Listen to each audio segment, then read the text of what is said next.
The grand jury cleared a Fort Worth police officer who shot and killed a man during a robbery.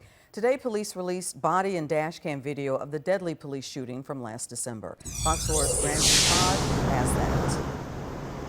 Right, Clarice, and that video shows that man charging the officer holding a screwdriver and a baseball bat. Fort Worth Police Department says if it were up to them, they would have released this video within days of it happening, but the legal process prevented that. I talked with Fort Worth's former chief today. He said that body camera video is being used by more and more departments, but now having to be addressed by more and more departments, whether it's flattering or not.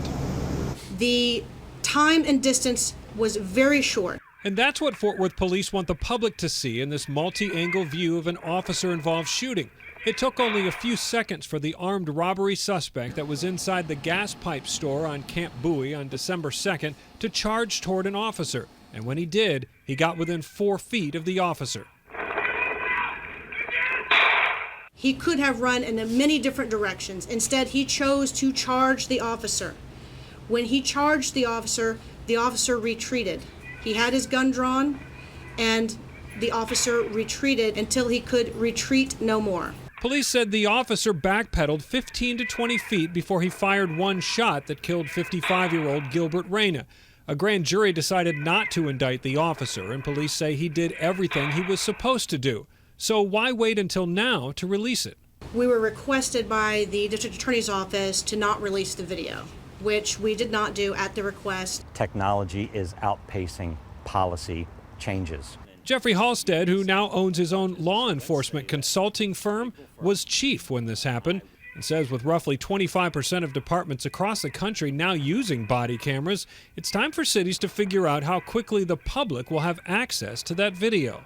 My advice to many chiefs now when I'm going across the country is if you're going to change your policy, then release the controversial thing first. He says in this case, the officer was shown in a heroic light. But what if the officer's actions are questioned? Like the fatal shooting last month of Ruben Garcia Villapando by a Grapevine police officer.